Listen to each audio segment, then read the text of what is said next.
you have a coin, flip it. Okay. Okay. Thank you. We're thrilled that you're here. And for those that are in the audience, you're probably feeling a little anxious, excited, and that's what it feels like on a campaign trail. A little bit unanticipating what's going to happen, and you can count on things getting out of control.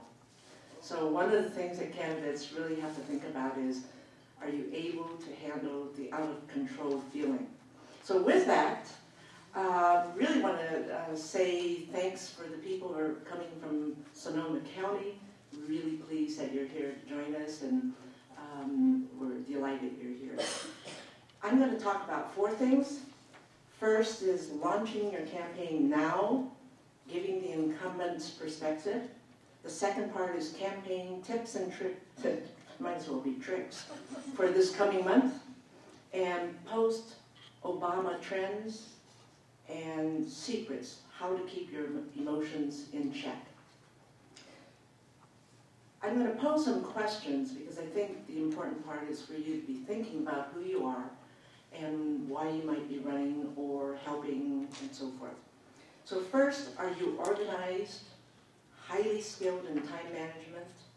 Are you friendly, likable, enjoy meeting new people and strangers, and can spark a conversation in minutes, and do a stump speech without the other person realizing it? In addition, are you passionate about politics? Do you have the moxie to make it work and be persistent and willing to study and learn? Those are some personal questions that I would pose to you. Second is, first and foremost, are you passionate about what you are running for? What is your mission? Define it, live it, love it, and can you deliver it? And what is your track record? Thirdly, what motivates you? Who are you? What do you stand for? And what have you done in Marin County or Sonoma County to contribute and work toward a mission? So if you're going to run for the hospital board, I would imagine that maybe one of your bylines is going to be best service to the patient and community. The education board, I hope that you'll be thinking about what's educational excellence and what that stands for, and you work for students and community. Let me also say that those of us sitting here realize that one of the hallmarks of any tenure is that you represent the institution to be its very best, but more importantly, we represent the community. And are you open to the concept that if elected, and the honorable role of being elected is that you serve the community, and you have no other masters, and you do not serve your ego. In fact, you leave your ego at the door. I would say that an interesting case study that you might actually look at is the last vote that was made by the San Rafael City Council. Now, I'm not making judgments, but I think it was very telling in terms of the rationale for each of the candidates, each of the council members who made decisions and how they went about making the decision. You have to give the background on that vote. Yeah, and I'll save that for you to do. Oh, Because you know it best. Somebody caught me in the recent weeks and says, you know, I don't care about the person, what they have to say or anything like that, but I want them to make a decision, and I want to know why they made the decision. And I thought that was very telling. Very active community member, and on her way out, she patted me on the back, and she says, that's why I continue supporting you. I thought that's an interesting statement. I'm going to use it here because it is about how you go about making your decision. And I'm sure Barbara will talk more about that. Next, are you a great advocate for something in your past and understand what it means to advocate? Are you a great public speaker and can you think on your feet? Do you have fear? Are you afraid to lose at any cost? Most important value in life and in campaign is about your own ethics. And I'm sure as we walk through this morning's presentation and this afternoon, you'll hear more about that area. Okay, many of you said, I'm thinking about maybe running and maybe not. That's okay. And here's what you need to do in this coming month. First, you need to start now and gather your endorsements. You need to do it now. January would have been better, meaning this past year, meaning January 2011. Next, fundraise. Have big sales, auctions, parties, whatever it is, because in your first election, the most important thing that you do is raising money. Third, try not to self-fund your campaign because you need to build the capacity of your team for long-lasting impact. Because if you plan to run a second time, you're going to really have to fall on what kind of team and constituent did you actually build during your first campaign. I want you to read and reread the first and second page of the data sheet. And I would say that many candidates, when you ask them the question, do you understand the data? Very important. So it's, if you're in Sonoma County, you can get the data. There are a number of groups that will send its candidates, so at least you see the first couple pages of who your constituents are. And by doing that, you will understand the individual voter base and understand that what it means in terms of who votes in terms of age, gender, and a variety of factors. I think it's really important that you understand that very well because at some point, whether you have to do it yourself or the consultant asks you, who do you want to send your mailing to? Who do you want to have in terms of that we're phoning? And you should be able to spit that out without going back on that chart and looking at the information. The other part I would say that from start to finish, you as a candidate will provide the leadership every step of the way. You can't turn it over to the team because when you're asked questions by the press, it's going to fall on you as a candidate. And there's nothing worse than no comment or I don't know anything about it. So you're the first really point of information. And this is the last of the tips for now. Stay focused on your values and know what you stand for, because you will be quickly derailed by your opponent because they will make sure that you're chasing in a circle if you cannot stay focused, and that's very important. What are some of the post-Obama trends? Particularly in this county, we saw that we increased our absentee ballots by, it was like 75 to 90,000 votes, potential absentee ballot people. Now, at that point, we knew that it was very possible that the absentee ballot voter would determine the race, at least at the presidential level. But because in Marin County, and I'm sure Sonoma, and I'm sure Dottie can speak to that, that in Sonoma County, probably unlike, a little bit different than Marin County, is that in our case, what happened was we've had 2 elections since that time. And what we found as a trend was that the voter patterns in the last 2 elections were a little bit different.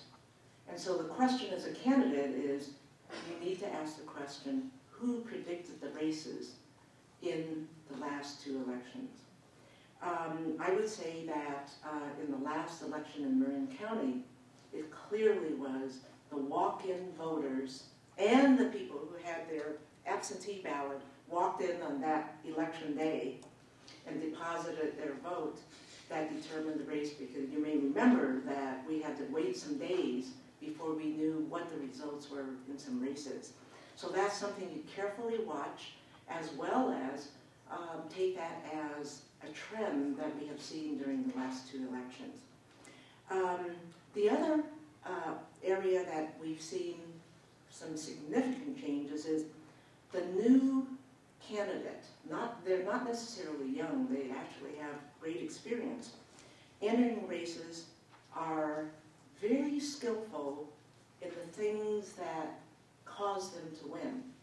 And that is they're articulate, they're poised, they're smart, they've studied the issues, they can answer questions, and they're focused, and they've done their homework.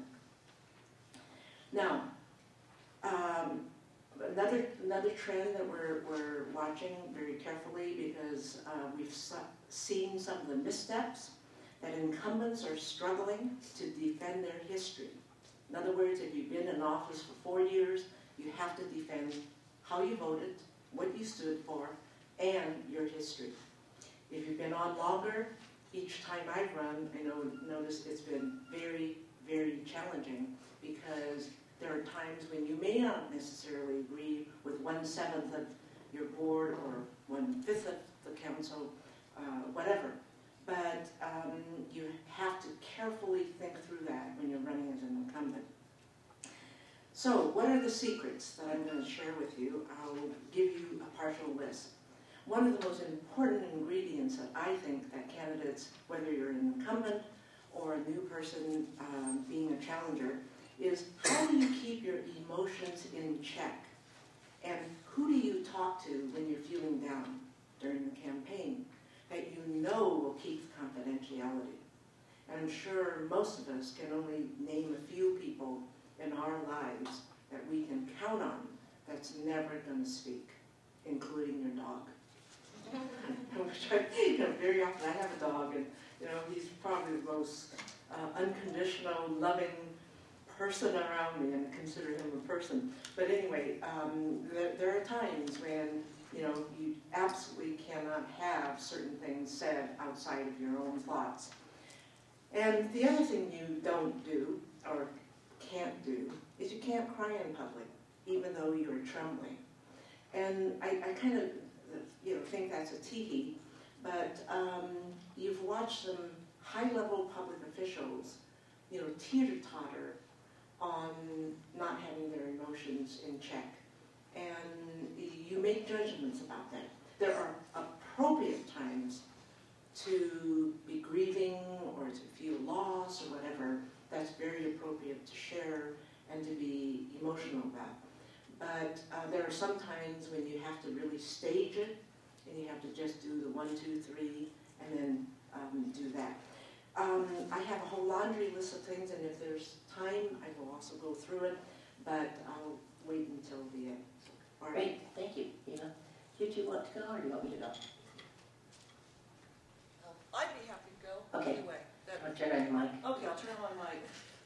And first, I'd just like to thank Eva for those incredibly cogent comments, which have totally trashed what I was going to say. Because all I can do is say pretty much what she said. I have a couple little slight takes on that that's a little bit different.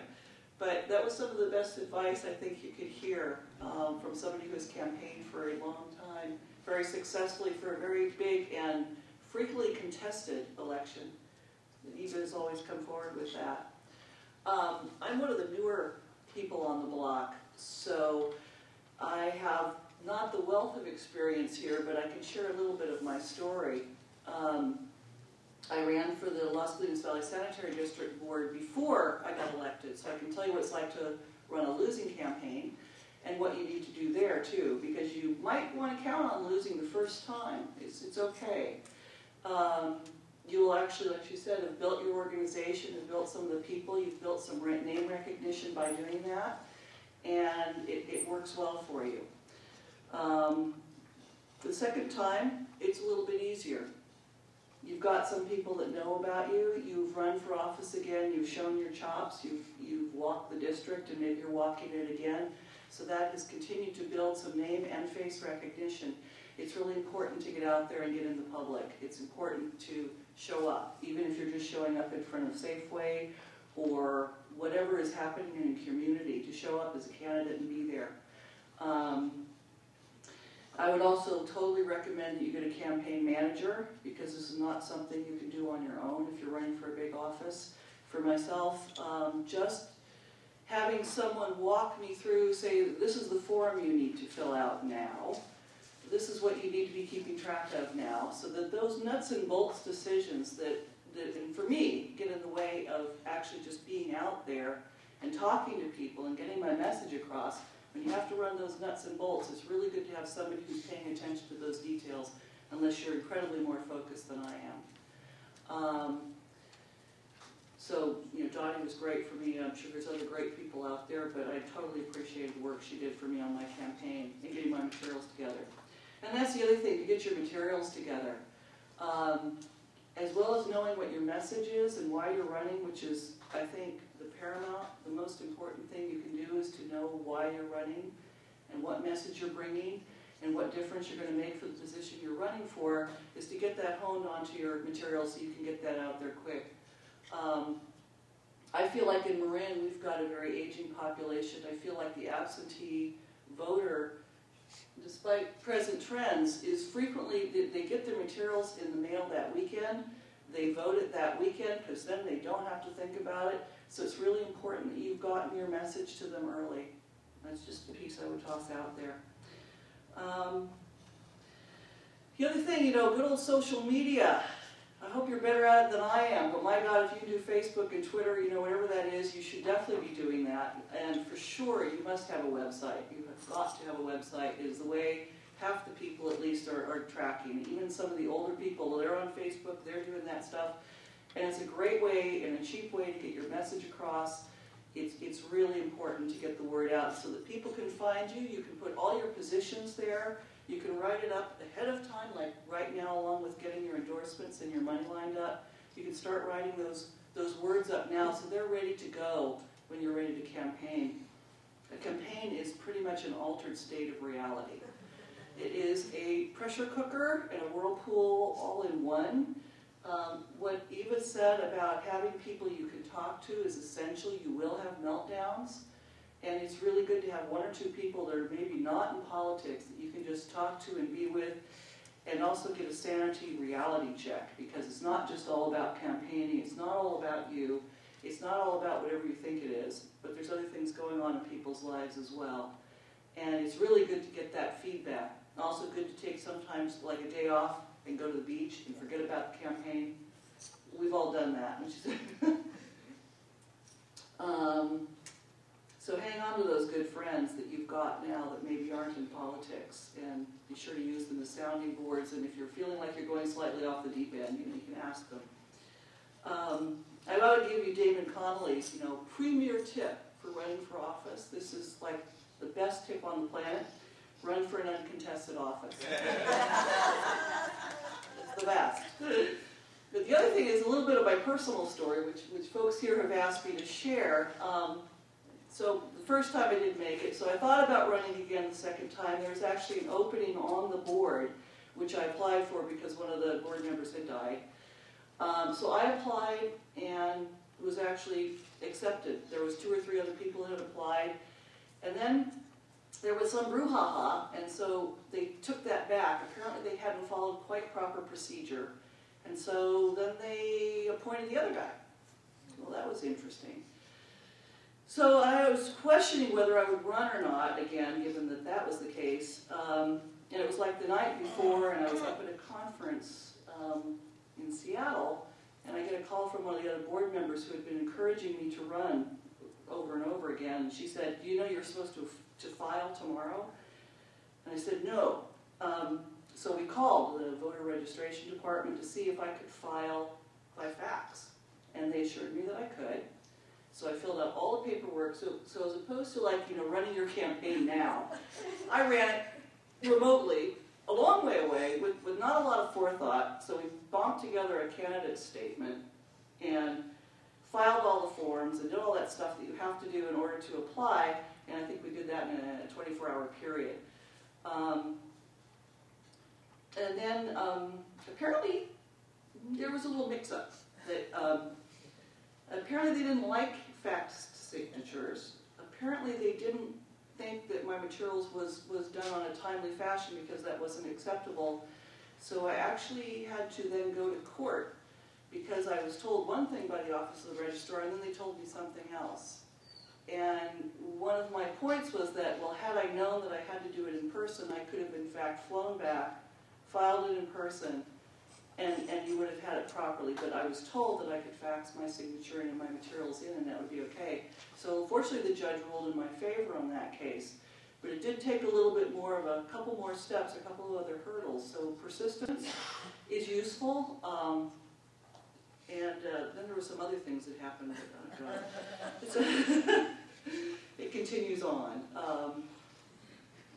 But being in office, too, is something different from running for office, and I love being in office, and I like the decisions we get to make. I like being able to serve the community, and I think that's the part that I bring. And I love actually meeting people, so that's another wonderful thing. And at some point, we're going to have questions and answers, so I'll be delighted to answer any questions you might have. Thank you. Carol? Thank you. Well, running for office, it is a fantastic trip. That's all I can say. It's something more focused, more intense. If you think you're hysterical now, it's only going to get worse. It takes dramatic stamina, physical as well as mental. It is unbelievably the biggest challenge I've ever had, and I'm up for re-election. Now what I do is I go to a room and I talk to everyone in the room. And I do it in a way that I make my first priority is, because what you have to do when you're running is you have to meet everybody, as many people as you can. You can't meet everybody, but your goal is to meet as many people as you can in your voting area. So I try to make sure that in a room like this, I make sure I meet everybody. Now, I focus first on those people who are standing alone. If they are standing alone, you go up to them. They're just grateful that somebody talked to them. So you can't lose that way. Then, when there's groups of threes, you know how there's groups of threes, they're hard to break into. So I go stand close, and then I move in a little closer. And eventually somebody will acknowledge I will have made them uncomfortable by getting in their space, so they will acknowledge my presence. And so that will give me the entree to say hello to everybody in that group. And I just kind of go like that around the room. That's my strategy. And when people get uncomfortable because you move closer to them, they don't know exactly why, so they're not mad at you.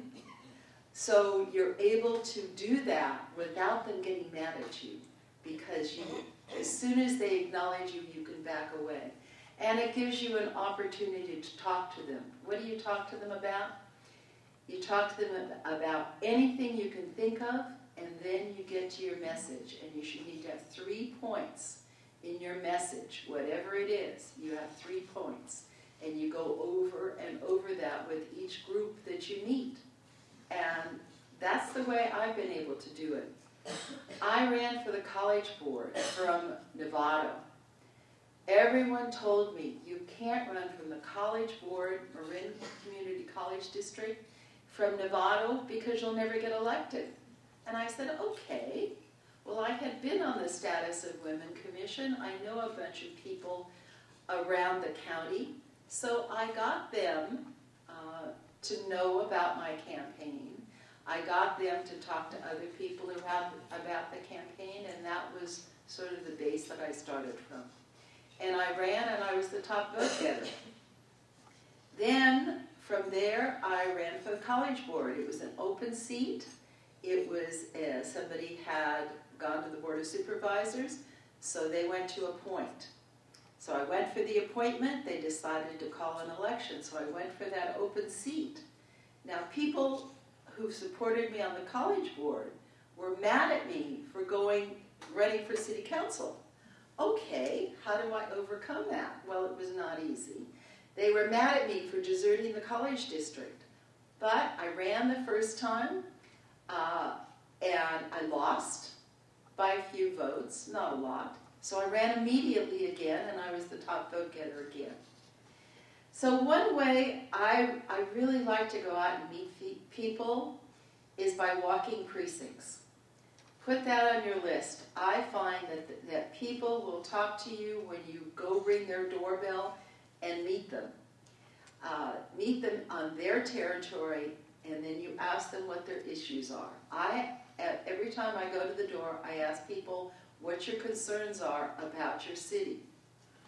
And they tell me. In Novato, they tell me. And they're very comfortable giving you their opinion door to door. So you get your packet together. In your packet is your list. You have water in the car. You get your list of your frequent voters. You get your map, so you know where you are, you know where the houses are, so that you're not lost, and so that you also be sure when you leave your car, you park your car, leave your car, look where your car is, so you don't lose it, because you just might. Or mark it on your map where your car is. That's a good thing. Those sound easy, but they're not. When you get started and you don't look where that car is, you think, oh, where is it? You bring a friend with you. That will mean you will not back out within the first 15 minutes. Or a difficult person at the door. Or the gate that is locked with the dog in there. You bring somebody with you to give you courage to go on to the next one, to keep on going. So that's what I do. And I love being elected. It is the most wonderful, challenging thing. There are always issues to deal with, always decisions to make, as well as new information, because there's always new issues with new information. Being elected is like going to college again, over and over.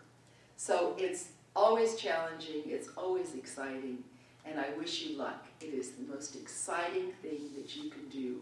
And your job as a candidate is to educate the populace on what the issues are. Of course, when you're telling them what's important about you. But it's important, a democracy is founded on educated people. So you need to give them that information. That's your job when you're running. So good luck to all of you. Thank you. Okay, thanks. I went last so that I could kind of fill in the details, and mine's a little bit more of just nitty-gritty things. So, first of all, you've got to remember, decide what you're going to run for, which race, because that's going to decide how much money you need to spend. Do you need a consultant? Do you not need a consultant? And you have to talk about that and put it together. Now, you can always go and get the information. It's all out there. If you want to run for a city council, then you go to your city clerk, or if the county keeps the materials, go to the county clerk's office and look at their expense reports. And everything is in there, tells you who their consultant was, tells you how much money they spent on literature, how much money came in from donors, who those donors were if they wrote a check for $100 or more. That's going to cost you 10 cents a page, and that's going to be your Bible in any race that you choose to run for. I brought a couple of things here too. Actually, when you start out, excuse me, you do need usually to start with your own money. So filing can be repaid to you, but everything else you need to pay for right up front and hit the ground running. You're going to need a remit envelope. I don't have one here. I brought some. They're outside. Help yourself. That's your Bible. That is what you have people sign. Yes, you may use my name. Yes, I will give you money. You can hand it to people. You can send it to your ex-roommate from college who you haven't seen in 15 years with a phone call and say how much money you need. You have to do a remit envelope the very first thing. Second, what you will want to have with you is your bio. You must put together a biography page, and that's quick and easy, dirty, right off the Xerox. Then when you run, what hits you in the face still? Now, the first thing You write out your check. If you're running in a community like we do in San Rafael, we put it in English and we put it in Spanish. In other communities, you may or may not need to do that. But we have a very, very active Hispanic community here in the canal, and it's a very large portion of our population here. So you have your candidate statement, and that's going to kill you. That's only 200 words.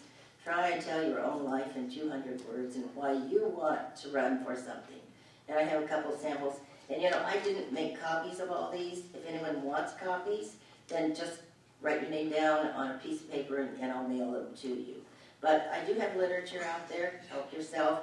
Dottie has some literature out there, and you can take that away with you. Oh, this is one that I love. I have to stop for a moment. Dottie was my campaign manager going out last time, and I must say I hate to run. It just kills me. It's not my personality to run. It's my personality to be in the background telling other people how to run and how to vote. So that I'm very good at. But it just kills me and you have to keep pushing me. I love being on the city council, and I've been here now for 16 years or so. I'm in my 5th term. And I'm the only woman, and I have been the only woman for all but 2 of those years. So one of the pieces we did, and you pick out who you're going to mail it to, and usually women, and it said, you know, this is only the 3rd woman who's ever served on the San Rafael City Council, meaning shame on you, vote her in. And usually I come in first because there's never another woman running. So that's my secret to winning an election in San Rafael. Now here's a small campaign organization chart, which is probably for some of the smaller races even too involved. You're going to have a few friends, your husband, your best friend, and maybe someone that you have coerced to being your treasurer, because you're immediately into all kinds of forms, papers, things to sign, and things to turn in at the end of the campaign, and your money needs to be accounted for all the way through. They make you file about 3 or 4 times before the election date. You've got to then remember who you're running against and where you're going to go. So you need to get your mailing lists together.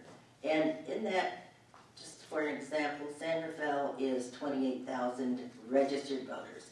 We are about 58,000 people. Out of that 28,000, approximate is our registered voters. Well, I don't care about you if you vote only in the years that we have someone up for governor. I only care about you if you vote in my race. And I run on the off year, and so you get that little nucleus of people down to a little bit smaller size. It's called the frequent voters. And you can get all these lists out of your county, and you pay 25 cents, 50 cents a page, I'm not quite sure. And or if you have a campaign manager, that's part of their job to get this. And you just get that down to a smaller number. Like my mailings in the last race were maybe 3,000 or 5,000. Is that right, Dottie? Something like that. Yeah, something. So it wasn't 25,000, 28,000. Now you have to get those out there now because your election day is October 1st or 3rd. It is not November 5th or 6th. And if you don't have it in their homes by then, you certainly are not, you've missed an opportunity because they find that people vote in groups now. You get your piece of paper out there, the frequent voter who's doing it as the absentee. Some of them pick it up, read it, vote right away. Others let it sit and they kind of look at it and they look at the material that comes in, and they'll dribble it in until the day of the election, and then this whole bump takes it to the polling place, drops it off. And those are the ones that make you crazy because the county or the city is counting those long time after. They can't be counted until your signature is verified. So that's what takes time on those. Where mailing list, yard signs. You got to figure out what you need to spend your money on. Yard signs are pretty worthless, but they are wonderful things for you as a candidate to go through the neighborhood and see that you have some up. It makes you feel good, and it makes your opponent feel terrible if you have more, and it makes your friends think, oh, we're winning this election. So you got to have yard signs in almost all of your, I would say, Sonoma and Marin races. I've got things out front if you want to get them. I have some business cards out there also. That's my home number. Guess what? When you're elected, that's your home number that people call you on, because no one has offices. In San Rafael, the mayor has an office. Bless his heart. He doesn't invite us in to share. But we have one parking space out front, and I get 1/4 of it. Greg gets 1/4 of it, and the other two guys get 1/4 of it.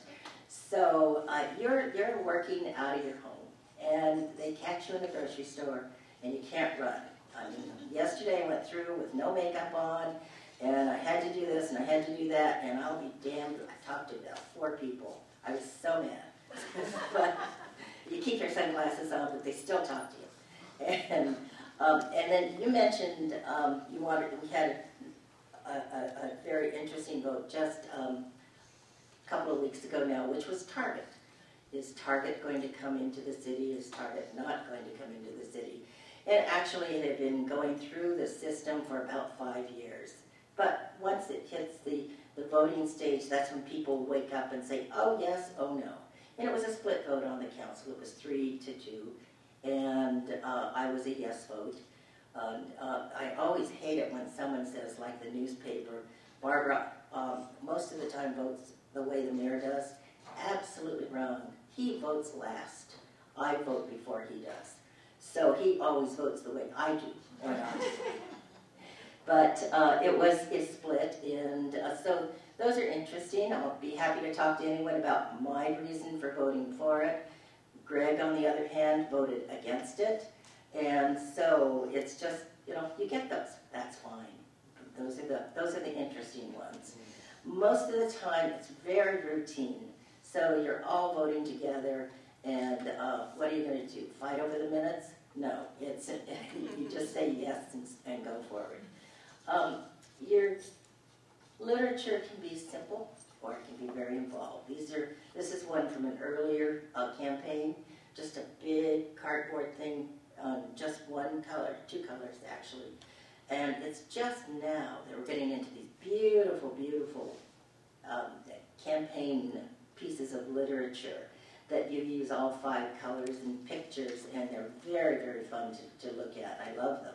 But before, it was too expensive. But now the technology has caught up. It's just as cheap to put something like this out as it is to put this out. So they're getting a little bit more, well, I don't want to say beautiful, but that's a mighty nice picture of me. So we pick out the one that we like the best, and then you go with that the rest of the time. Talk to every consultant. They'll all give you some advice. You may or may not even want to have them as your campaign manager, but that's okay because they'll give you good advice going in. Take notes. Fundraising is just going to be a pain, always. You start with your best friend, your college friends, your husband's business people, and all of the relatives that you know, will know, have ever known. And I know some of my relatives only knew me for the every med envelope I sent every now and then. And so that is something you have to do. And you are not asking for money for yourself. Absolutely not. It's not personal money. You are asking them for money so that you can put a sign in someone's yard, or you're going to ask for it because you need to pay for this. The post office does not take them on faith. Takes them, it's almost cash only. And you must get your mailing out. So that's why you're raising money. You have to get your message out. And having a message is sometimes easy, sometimes not easy. Depends on what's boiling around, what's going on. and it's something that you need to just kind of learn, and then you can, as Carol was saying, you can talk about your message, which usually, and for me, it's always been just pretty much one thing, and I just want to see San Rafael a little bit better than when I started. So that's where the votes come from, and whether you agree with someone who sits to your right or to your left, as long as that you feel that that's what they're working towards also, then that's fine, and that's the best you can do. And it's fun. It's not exciting now. It's just dreadful. We're cutting and cutting and cutting. So those are things that you have to do and you don't want to, and breaks your heart. But that's part of the job. So anyway, I am available for questions. You don't know their names so much, but Eva, Judy, Carol. So if you have any questions, we'd love to answer them. Thank you. Questions? Come on, somebody must have some. I would love to hear about Target. Can you repeat the question, because I can't... Oh yes, she would love to hear about Target. Target, well, I don't even know how it started. They came to us some years ago because actually, and Carol can attest to this, the Novato Target is way too busy, actually. No, and it's people, people, I know, it's something that has been before us, as I said, for 6 years. They have a location. They have, the plans are in. The EIR has been okayed some years ago. And now it's just a fact of, we have a group of people in the community, rightfully or wrongly, do not want a Target. They're against it for political reasons. Jonathan is in the back there. He's happy to talk to you on the break. Anyone, and he'll give you his side of the story, which is no, he wants no Target in here. I know Michelle sent a very nice letter and was sitting here that night because traffic is going to impact her community, she feels. So, and the wages have come up over and over again as to are they what they should be. And Target pays pretty much in the community, they'll pay what is the going wage in the community. I believe that Macy's has the same wages. The big banks sometimes don't treat their tellers to a lot of money, and it looks like if it's a full-time job, tellers make about the same rate as what, a report I saw, as to what a Target employee would do. They are moving into San Francisco in 2 new locations. I have no idea what their rates will be, what they'll pay there. They may pay a little more, they may pay a little less in San Francisco. I do not know. But it does mean for the city of San Rafael about a $600,000 bump in our sales tax. Now to me that's paying for 6 police or 6 firemen. And that's my overriding reason for voting yes on Target. San Rafael, we live or die by sales tax. Right now we've lost every automobile dealer except the foreign cars. You cannot buy an American car in San Rafael anymore. However, Honda is moving. They play the. Car dealers, especially in our small community. There's only a few sites they can go into, so they move in from here and they move here to Mill Valley or up to Corte Madera. Honda's moving in. That'll give us a nice bump on sales tax also. So without sales tax, we just will be cutting another 10 police or another 5 firemen. We have cut. Our parks are just going to be in terrible condition in a few years. You can't let your parks go. To bring back a park from a brownout or no water or anything is just thousands and thousands of dollars. So you got to look at all of those factors, I think, when you're looking at a vote. And those were the important ones to me. So that's my vote on it. Greg, I'm sure will talk to you after. Raise your hand, Greg. I'm sitting in his seat right here. Another city councilman from San Rafael. Yeah, so, he's gonna be there, and he can give you his position and reasoning for it. But everyone does it just because of what their background is, what they feel is the right vote. So. Are there any other questions for the panel? Running a countywide race such as the College of Marin Board, about how much money do you need to raise? Do you need them to repeat the question, John? Let me respond with, when you go to the elections office, the countywide race just to file is $1,250. So that's a big chunk of money, and that pays for about the pamphlet that goes out countywide. There have been board members in the past that have spent $0, and there have been board members in the past that have spent under $1,000. And when you spend under $1,000, you don't need to file a report. But if you raise more than $1,000, then certainly you do. I can't give you an average, but last election, Dottie, you probably know better on some of the candidates in terms of dollars. Well, it could be all over the map. Diana Conti was a candidate that I ran, and we did something a little different with her. We did TV, which you don't usually do in college board races. She spent a few thousand. I mean, it was over $20,000 for that race. And it has gone as high as 40 in any given race, or even 70. I want to add, when I ran for the college, I spent about $25,000. I felt I needed to have good name recognition in the whole county. So I did a lot of things. I did individualized focused mailers to people.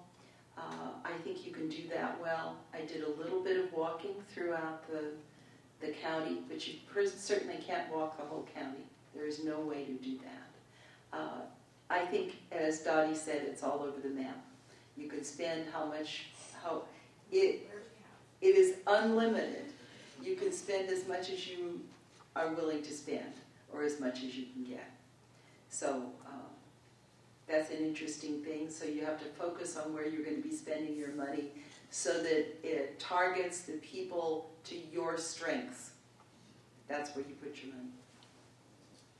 And my race was certainly smaller, it was around $10,000, $11,000 too, which I think is kind of a lot for a little race. So. Yeah, and my city council race was probably 20 to 30. You've got to factor in the consultant fee, which is, depending on the consultant, it can be anywhere from $5,000 to $20,000. So that you have to look at also. Yes. Yes, ma'am. Go ahead. All of you are from, you're local to Marin County, and as you know, I'm from Sonoma County, so I'm not familiar with how your races work here very much on the county level. How much IE money do you have? Is that, opposition IEs that would be targeting candidates here?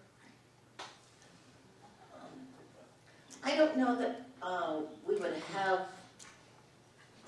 I want you to restate my question. Yeah, I need you to repeat. Oh, I'm sorry. She's saying how much IE money we might have, and I don't know that we have.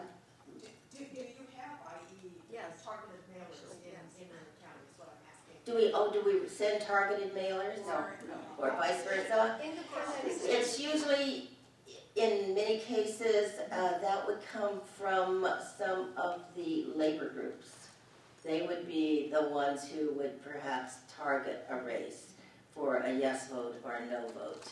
In my case, I've always been endorsed by the police and the fire, and many times fire sends out an additional piece for you. So I don't think that police have done that very much, but those are the groups that probably would be the ones that would target a race. And I think we're going to talk about that in a little while, aren't we? Okay, Yeah, so we are. you'll get more information then. I just wanted to say in Nevada, we've had quite a bit of IE expenditures, opposition. I can't give you a figure, but that has been a factor in many of our races. Not all of them, but in many of them.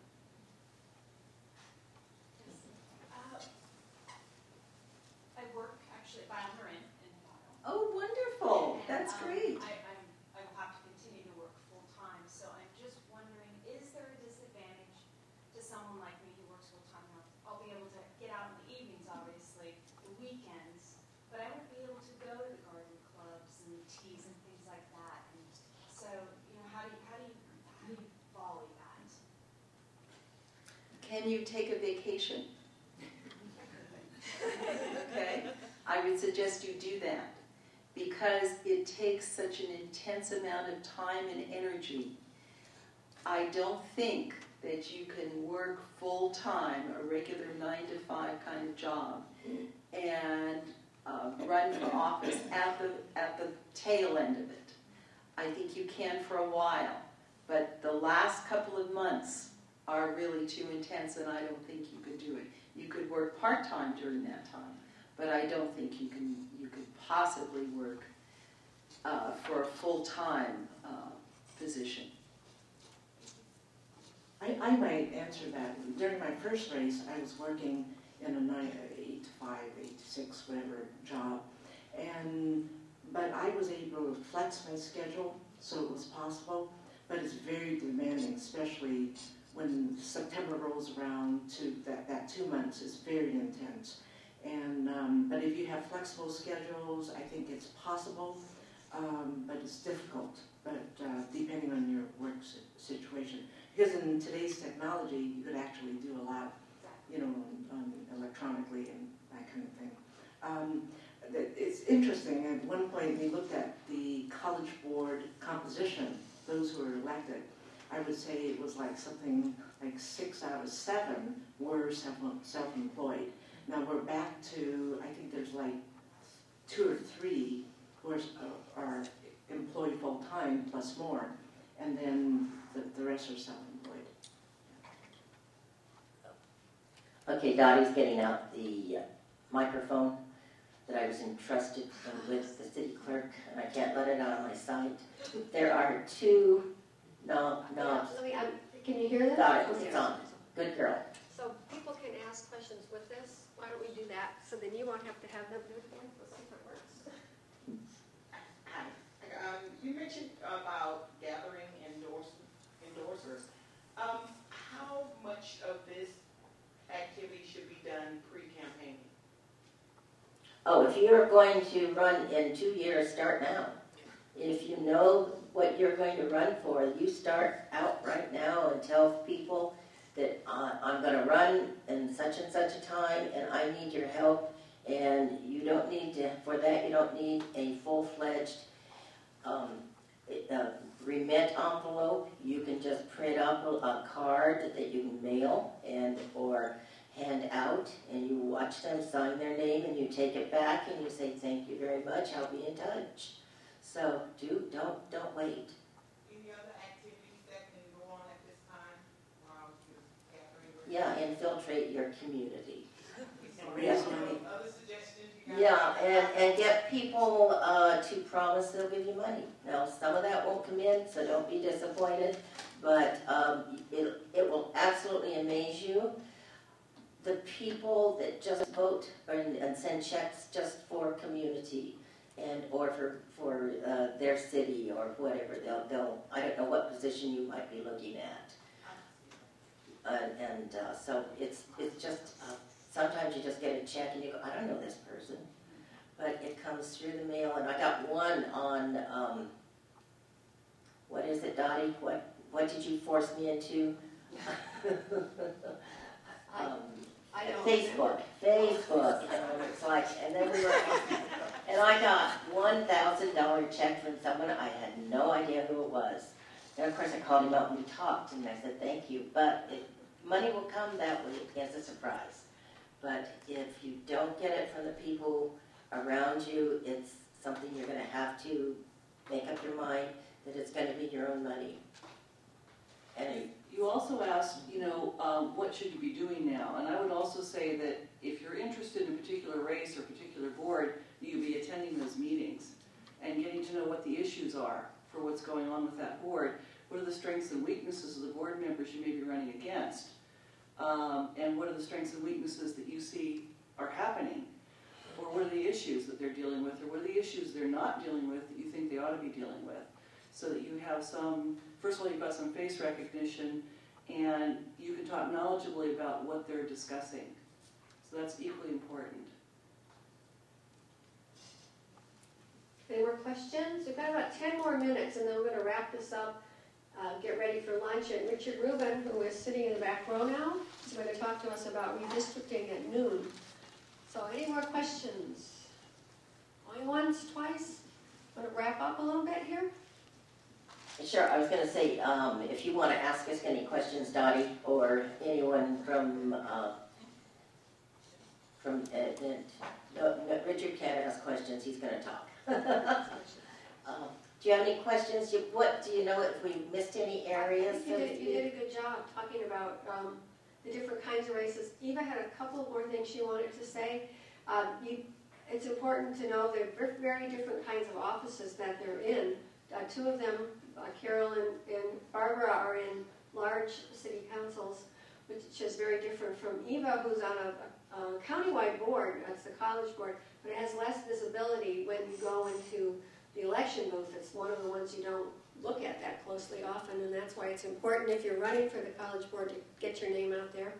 And Judy has a very small district that's very narrowly constrained within one community, so I think they've each kind of let you know. So anything that you want to wrap up, I think would be great. About 10 minutes. Thank you. I'll keep it short, but just jot down some of these comments if it kind of hits a chord for you. When you begin the campaign, whether it's pre-campaign activities or during, your learning curve is going to be very steep because it's the first time in the audience we primarily have new people versus incumbents. Understand that you will win or lose. The question really always comes down to, do you win or lose at any cost? Or do you win or lose because you're qualified, pre-qualified to be in that office? And we haven't talked much about that, but it's really important that you carry with you the prerequisites for that job, whatever that means. So if you're on the sanitary district, that you know something about the system and the organization of it.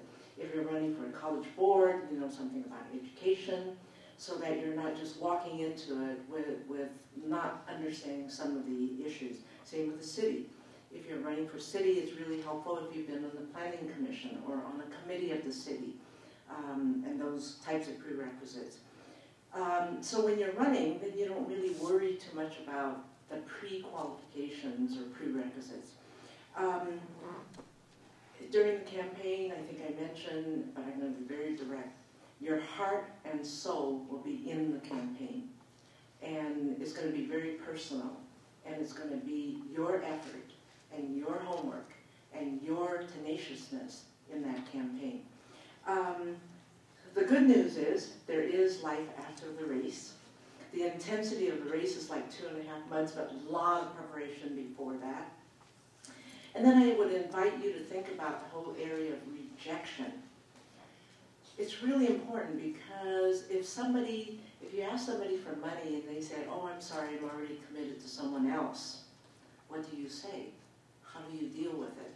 Or if somebody says, oh, I'm sorry, I can't sign the endorsement for you. My policy has always been, I know these are people I will see at the grocery store or at an event, and I will always say, thank you very much for your consideration. And you continue to be kind, you continue to greet and be positive, because it generally is not about you, because they probably don't know you very well. But be that as may, it doesn't matter. You just have to say, okay, this is not about me. I'm doing my best.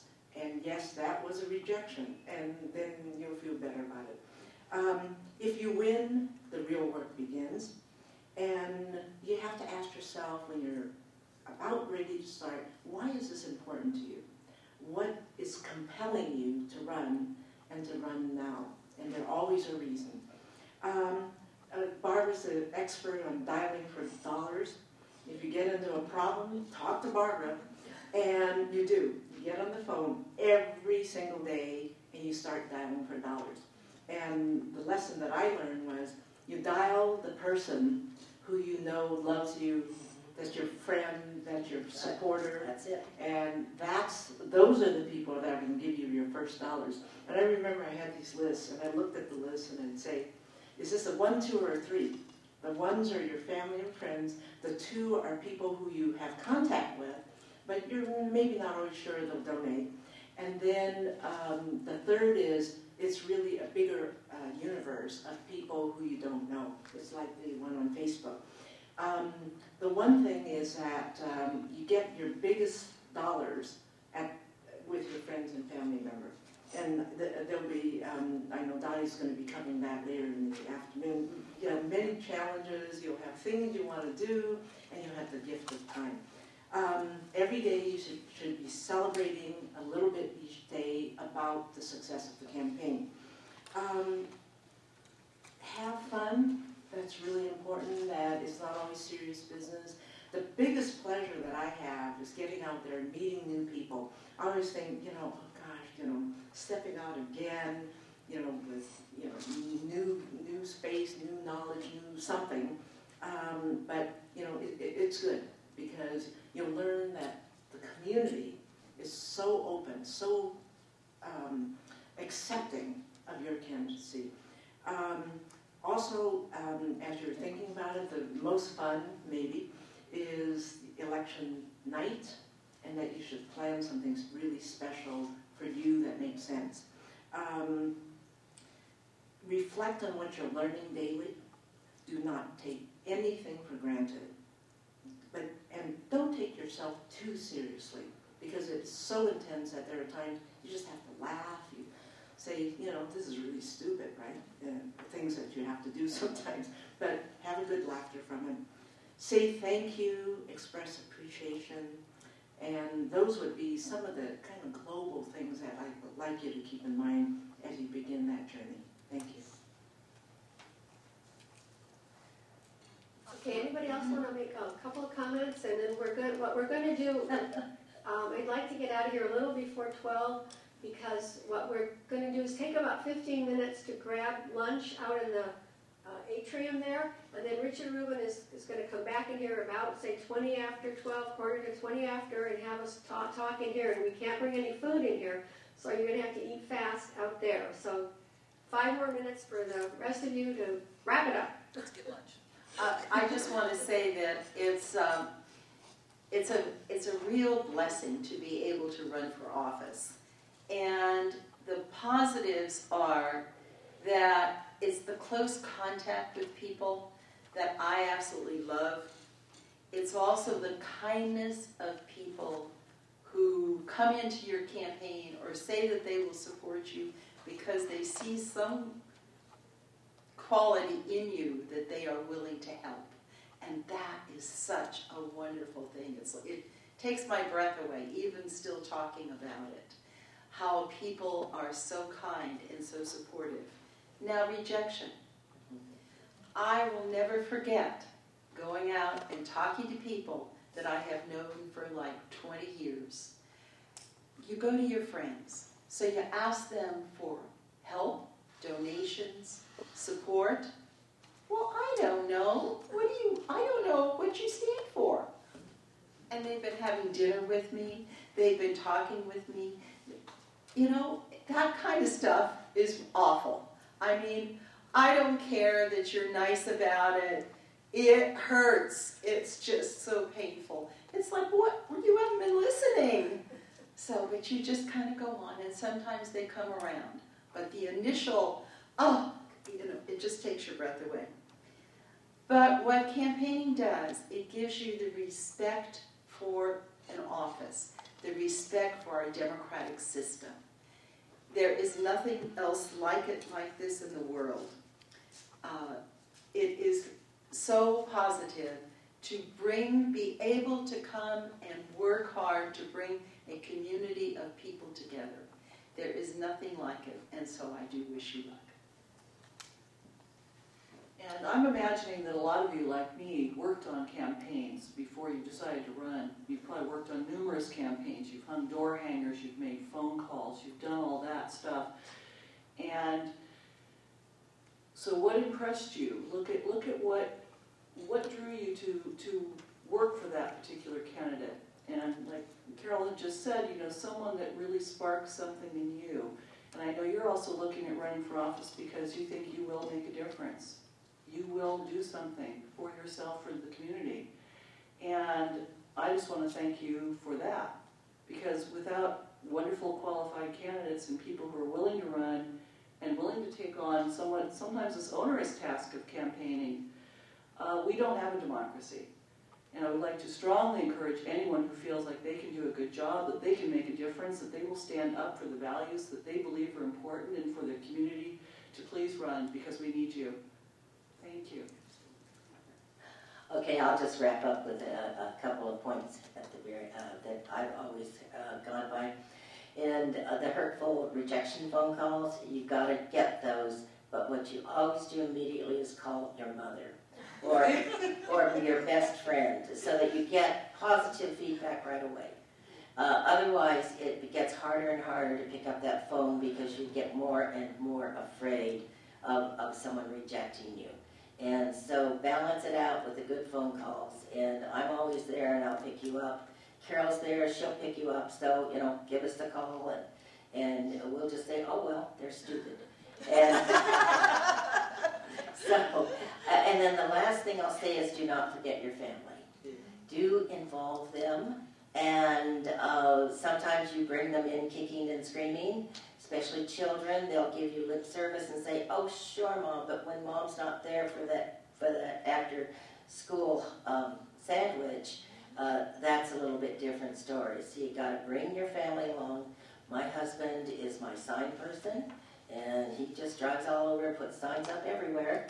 And I remember, and this will happen to you too, he put a sign out last time, and he asked the man next door, standing in his yard, oh, you want one? This is my wife's sign. He said, no, I don't like her. so obviously we didn't get a sign there. But he came home and I said, you know, that's okay. I know who that person is. And the city, have had to say no, no, no, no. Can't afford it, can't do it, and so forth. So I don't blame him. I wouldn't like me either. But don't forget your family. Bring them along with you. And your dog. Oh, and your dog. And your dog. Thank you all very much. Let's have a round of applause for the